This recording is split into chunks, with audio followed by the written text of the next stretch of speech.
So your boy Zack dropped the lawsuit against Mark Waid. I didn't think this was how it was going to end, but I also didn't think he was going to win. It seems like the cancel culture crew has been getting a lot of wins lately. Dean James, my Comicsmate alum, reminds me that things always look their worst at the end of Act 2, right before the final movement, but this isn't a movie. A quick catch-up for those who don't know. Your boy, deemed a garbage person by the extended Milkshake Girl peer network, which was later revealed to be the Whisper network, had a deal to publish his book, Jawbreakers Lost Souls, through Antarctic Press. Mark Waid got wind of this, called their office directly and threatened to bring his army of sycophants and whatever clout he had in the comic industry to bear against them unless they withdrew from the deal. They got scared, they bent the knee, the deal was dropped. There are layers of detail, nuance and minutiae here, and people from both sides will argue the finer points. But extremists don't enter into debate with good intent, so arguing with them is pointless anyway. Cognitive dissonance is a hell of a drug, and I've seen these people and people like them lie to themselves about easily provable facts because it suits them. These are the my truth types, the kind that think facts and truth are malleable and mutable. They are not. The facts are Zack had a deal, handshake, verbal, written, contractual. That's all legalese. There was a deal in place and Mark used mafia tactics to kill it off. Zack sued him over the action, known as tortious interference, as I understand it, the illegal practice of interfering in the business deals and ability to be profitable of another. But I'm no lawyer. I don't even play one on TV, so I'm not going to act like I know the specifics. Plain and simple, Waid hated Zack, who he was, what he was doing, and the people he represented, intentionally or otherwise. And it's those people I want to talk about in this video. Jointly, both men issued this statement. I'm sure you've seen it by now. Understandably, a lot of people are furious at Zack. They saw him as the great race-mixing hope, the Archduke of Alimony, the man who would take his fighting spirit and almost single-handedly turn back the SJW hordes. Single-handedly, he's been giving them black eyes and bloody noses since at least 2017. There are people out there saying Zack is no longer CG after this. Others saying CG is dead. More still saying they won't support Zack or his projects anymore. Funding on 499, Zack and Narwhal's project, has been observed fluctuating. Are people cancelling their pledges? There are a lot of big feelings, a lot of anger and disappointment out there. A lot of people put big hopes onto this lawsuit. What does this lawsuit being dropped mean for CG? I can only offer my own perspective. The Cliff Notes is that CG has been bigger than Zack for a long time now. Is it bigger than EVS? Maybe.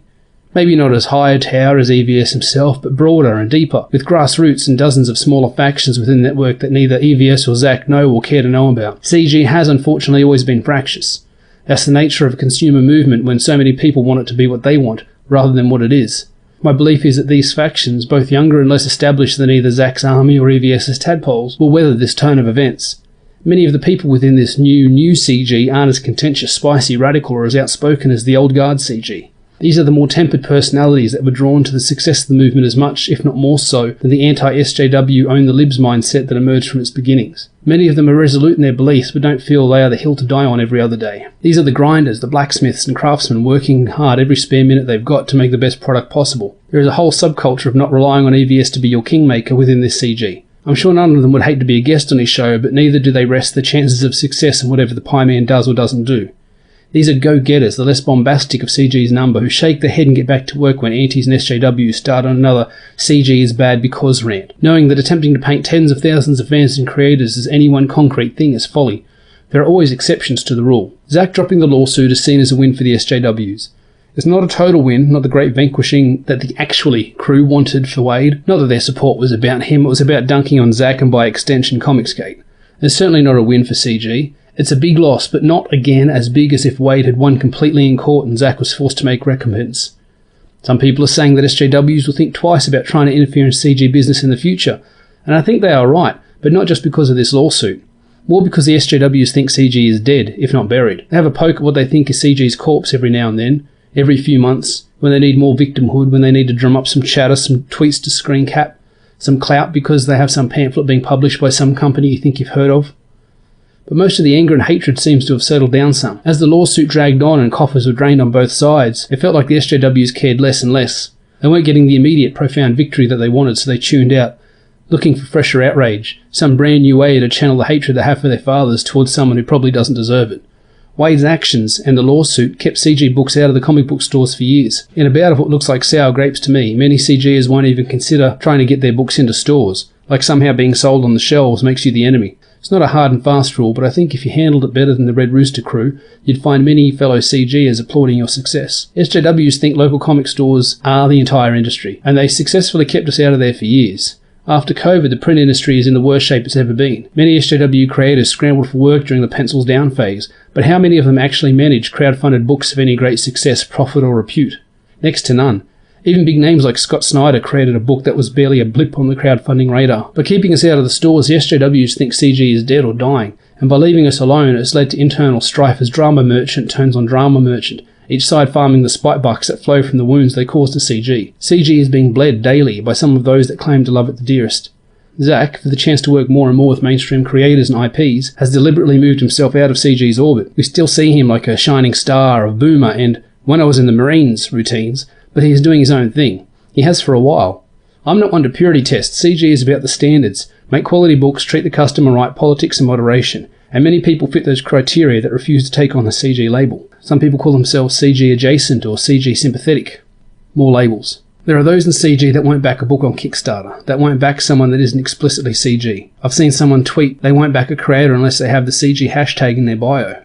My bio is filled with information to help you back the company men. Dead, White and Blue, a 60-page full-colour action comic. Metahuman mercenaries working for the CIA race against the clock to thwart an imminent terrorist threat. Betrayed by friends, allies and their own government, this job tests their loyalty to their beliefs, their nation and each other. Sign up now for the chance to win original art pages from the comic itself. Launching early next year, the company men, Dead, White and Blue, promises to be the breakout hit of 2021 and is the start of an exciting new franchise. Links to the sign-up page are in the description below.